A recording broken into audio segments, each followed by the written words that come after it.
Joining us now to discuss the fallout of the World Central Kitchen massacre is international humanitarian relief organizer Amed Khan. Amed, thanks so much for joining us. Hi, Ryan. Hi, Emily. Nice to be with you, unfortunately, under these circumstances. And Amed, I just wanted to set it up by reading a piece that you published March 23rd in The Intercept to give people context for the work you've done. You wrote, "I have organized airlifts of women legislators, judges, and journalists out of Afghanistan as Kabul fell, delivered ongoing aid to Ukrainian frontline villages during Russia's invasion, worked on efforts to build runways, roads, and highways to deliver aid to Rwanda refugees after the genocide, and delivered aid shipments to enclaves besieged and under attack by the Syrian army. None of it prepared me for the challenges of trying to bring a few trucks of food and medicine per week into the Gaza Strip." But this was late March, before this massacre. Can you talk about what has happened to these relief efforts in the wake of it? Well, it's immediately after, of course. So we'll have to wait and see what happens. But at the moment, many international organizations have paused their activities, mainly because the local staff does not feel safe. I mean, they haven't been safe for any moment, as we've discussed before, for the last 6 months. But now they're being killed in such numbers that they do not feel comfortable doing distributions and going to meet the people where they are to distribute them. So we're in a bit of a standstill. I'm actually in Greece, and I have a plane full of urgent medicines that are sort of urgently required in Gaza, and I'm waiting for clearance to bring them there. And it's a very slow process. It was a slow process before, and now it's basically grinding to a standstill. And essentially, it's indicative of a situation where no one in power, none of the decision makers really actually care about the humanitarian situation. There's been plenty of lip service, but the reality on the ground is it is very slow. And there are a number of factors, but it's slow, but essentially nobody in power actually cares about the issue. Can you mentioned it's like still the immediate aftermath of what happened with the World Central Kitchen workers, but can you walk us through a little bit of what so far additional layers of red tape look like to get aid into Gaza? What are some of the big barriers that you're encountering already or that you expect to encounter just to, again, get aid, medicine into Gaza, to the people of Gaza? Well, essentially, the major blocking point is the checkpoint system and the checking of actual physical trucks that come into Gaza through Egypt, and that's been since day one. Since I was first in Rafah on October 9th, and trucks were already backed up then. And it's gotten worse and worse. There are miles and miles and miles of trucks backed up at every checkpoint. So whether it's Rafah on the border, or El Arish, about 45 minutes from Rafah, or Ismailia, another couple hours away. And the trucks are backed up essentially because they don't go through in the numbers they need to go through. And that is, I mean, I've had any number of things happen. I've had incubators taken off trucks because I was told they needed to be on ambulances. I've had blood pressure monitors taken off trucks because they needed to come in ambulances. I've been told that the crates weren't packed correctly. There were too many crates in the trucks. So any number of excuses to not getting stuff in. And essentially, the United States government is fully aware of this. They've been fully aware of this since day one. Senators Merkley and Von Hollen came to Rafah. They saw exactly. They spoke to truck drivers. They've been very vocal since about the situation. So it's there's nothing new here. It's been like this since the beginning. Essentially, the powers that be don't want aid in significant numbers or the numbers needed to enter. And let's say that they find something on the truck, like the blood pressure medicine or too many crates or whatever else, and they say, this is flagged. Do they let the rest of the truck through, or do they send, what happens to that entire shipment? Depending on where you are, if you are at one of the Israeli checkpoints, they'll send the truck back. The whole truck comes back. And it could come back to a certain checkpoint where if you have another truck available, you can take some of it off, replace it with the stuff that they'll allow in, and then send it back. But essentially, you get back in the back of the line. So there's no telling how long it might take. For example, there are trucks that have been sitting in Rafah for 3 months, literally 3 months, and you can go through the list. And this is, stuff that I wish, I could make public more widely. I mean, you go through, everything is literally before it enters, everything is, you submit invoices, you submit the packing list, you submit the weight, the quantity, the origin of where it came from, and you just wait, and you wait, and you wait, and you wait. And so it's truly soul-shattering what you have to go through to get stuff in that is desperately needed and literally is helping keep people alive. It's part of this strategy that I think, the Israeli strategy since October 7th or October 8th has been very clear that their goal is to ethnically cleanse Gaza. And that doesn't mean they want to kill everybody. It means they want to get everybody out. I think internally, probably there's discussion on whether that means they want to clear out the north part of Gaza or all of Gaza. And that means they want, people out. And we have hundreds of data points that prove that, and to make that a reasonable deduction. So I don't think that's and they've been open and honest about it. I mean, many members of the Prime Minister's cabinet and Knesset members have said the same. And so if you look at any of the things that have happened, it looks like a pretty,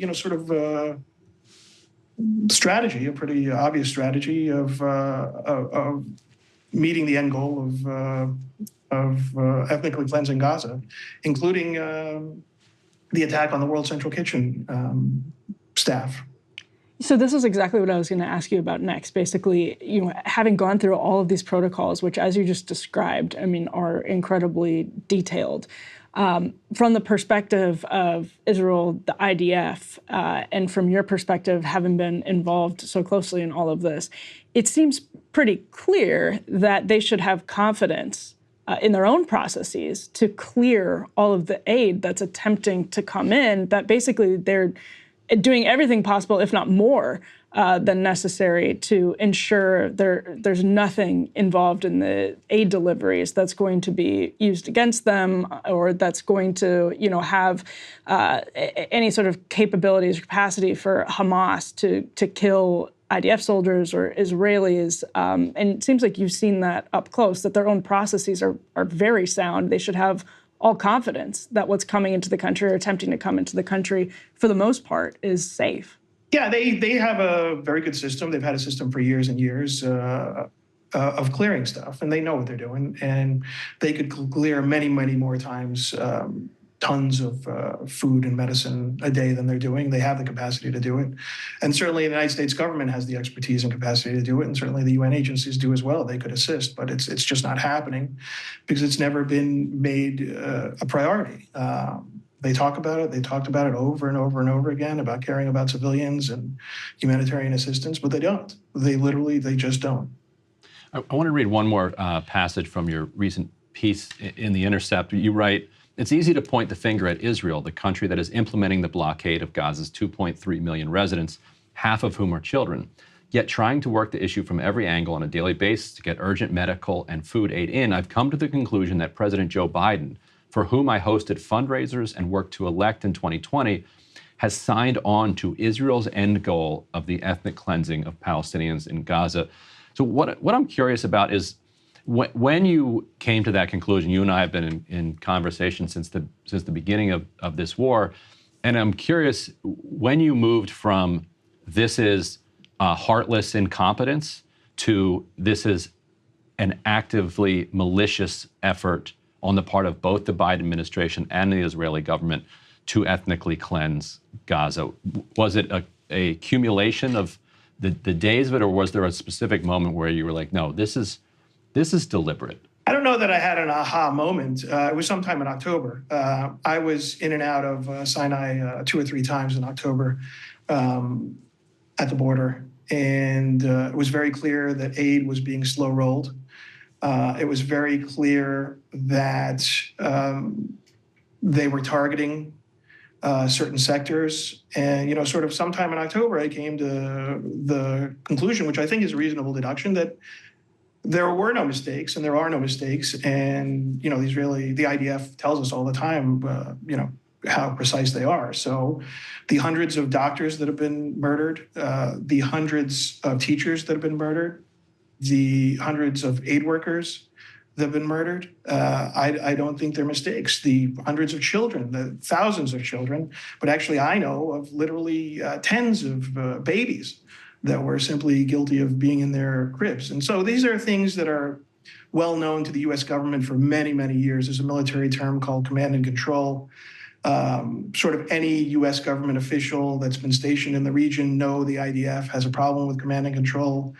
If you wanted to, you could go out and dig up any number of US government officials who've been fired on by the IDF over the last 30 years or so. So what happened yesterday, for example, it will come out at some point that it was an issue of command and control, and local commanders decided to pull the trigger once, twice, and a third time on 3 different vehicles. But this is not anything new. And again, to come back to your point about the White House, this is nothing that the United States government doesn't know about IDF activities over the course of 30 years, literally. And probably more than that. The 30 years I refer to as those are the years that I've been, sort of affiliated with the U.S. government or, working alongside these issues. My last question is just going to be something you told Politico back in December. You were basically dropping out of the Biden 2020 National Finance Committee, like the Biden Victory Fund. 2024, yes, I think is what's, actually, yes. But you said this is bullshit. You make moral compromises being involved in politics and ethical shortcuts, but this is a bridge too far. And Politico wrote, although Khan has raised hundreds of thousands of dollars for Democrats in previous election cycles, he admits that he doesn't have the limitless wealth as top-tier Biden donors, but he hopes it serves as a wake-up call to the White House. Since December, do you think your decision there has served as a wake-up call? Do you think that maybe now, after the World Central Kitchen situation, that will be a wake-up call? Are you hearing from other donors, people involved in Democratic circles, that they're also fed up with this? It's a red line for them with Biden. Basically, what have you heard since then? Actually, I'm so far disconnected from the, sort of Washington political scene that I have no idea, because I'm literally 24 hours a day just trying to get humanitarian aid into Gaza and help get injured citizens in Gaza out to get medical aid where they can. So I really don't know. I don't know if anyone cares that, I dropped out. I doubt it. It's just a matter of literally doing what you think is right. And hoping other people will come to similar conclusions when faced with the facts. It's the reality of the world we live in and it's very, very sad. And I worked alongside many colleagues of the 7 who were murdered. Zomi Francom, a tremendous person. Damian Sobel, an incredible person with years of experience. But the reality is, Palestinians have been murdered in the same way for 6 months. They've been targeted, they've been identified, and they've been murdered. They've been hit by snipers, they've been hit by F-15s, they've been hit by Apache helicopters, and they've been hit by drones, as it was the tragic case of the WCK staff. So I don't know, I don't know what it is, what will wake people up to the reality of what's happening and what's been happening in Gaza. But, you hear, what I hear are excuses sometimes. This is war and the fog of war. Ryan, like you said, I've delivered humanitarian aid in every single war zone in the last 25 years. And this has nothing to do with war. This is the targeting and the murder of innocent civilians, and those aid workers are innocent civilians. They happen to be expats, but essentially the Palestinians, as I said, the doctors, the teachers, the midwives, they've been all executed in the same way and targeted. The Guardian published an investigation yesterday, speaking of Palestinian civilians, that concluded that it appeared that Palestinian children were being targeted by Israeli snipers, and that for that type of investigation to get into the Guardian, shows the level of the evidentiary standard that had to be met to get it past those editors there. Yet here in Washington, I wanted to read you one last thing. There's still this belief that these are just unfortunate moments. Here's David Ignatius writing in the Washington Post. He writes, Monday illustrated the spectrum of outcomes we have seen from the IDF. Astonishing precision in targeting some of Iran's most toxic commanders at a secret meeting in Damascus, in a consulate, by the way. And then he says, and appalling sloppiness in an apparently accidental strike on a humanitarian team in Gaza. When you see something like that in the Washington Post, what do you think? Well, I mean, it's David Ignatius, so he's a member of the establishment, longtime member of the establishment. Probably spent too much time in dreadful Washington D.C. hotel bars at this point. So, you sort of roll your eyes. If you're looking at this situation through a prism of the Hamptons, it's different than if you're looking at it from out here in the world. To call it an accident is it's just embarrassing. An accident is when you sort of trip over a cable. An accident is not when local commanders give authorization to fire 3 separate times over a geographical distance over a series of minutes. That's not an accident. And with regard to the Guardian story, I'm unfortunately very aware of this reality. I've been in touch with many families live, trying to get them out, and they've been killed in that process. And it's hard to imagine that they weren't targeted, and children as well. There was a 3-month-old baby I was trying to get out. Her parents had already been killed, and we had managed to get the birth certificate. And then she was killed, so just sleeping in her crib, in her uncle's apartment. And it's just very, there's nothing imprecise about it. I've said it, and I believe it, that every one of these murders has been targeted. And the answer would be, if we wanted to kill everyone, we could kill 500,000. And I just think they've killed the number they think they can get away with. So whatever that number is, whether it's 35,000 or 40,000 or 50,000 and 75,000 who are severely injured, it's the number they want it to be. And that number is significant. That means that literally every single Palestinian in Gaza has a member of their immediate circle, whether it's friends or family, who have either been killed or severely injured they'll never recover from. And this is aside from the 2.2 million people who have gone through trauma that no one else in the world has experienced. And again, I've been to every one of these situations. Now, Sudan, Congo, nobody on earth can even comprehend of what's going on inside of Gaza.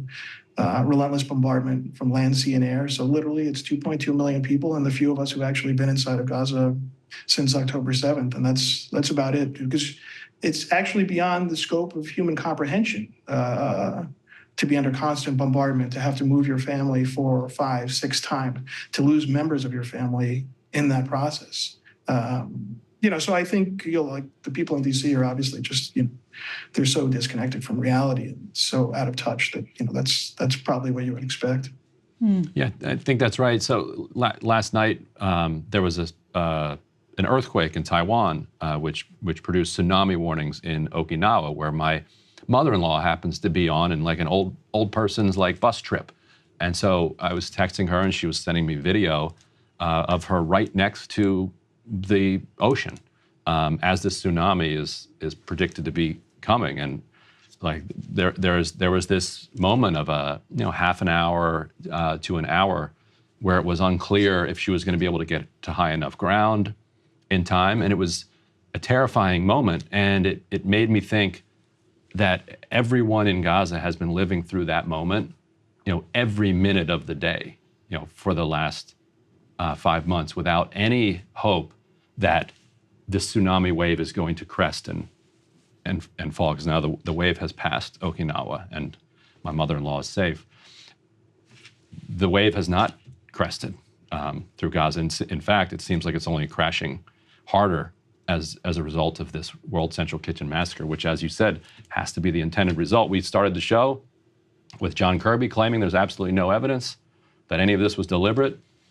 So we'll leave it to viewers to decide. Amed, thank you so much, as always, for the work that you do and also for joining us on this program. Thanks very much, Ryan. Thanks, Emily. I appreciate it. God bless. Stay safe. You're very right that that moment that you went through is exactly what they have gone through every minute of every day and every night for the last 6 months. Hey, if you liked that video, don't forget to hit the like button and subscribe to Breaking Points. If you want to see the rest of Counterpoints, go to breakingpoints.com to become a premium member and get the full uncut show every morning in your inbox and on Spotify. Help us build independent news and get the full show every morning at breakingpoints.com.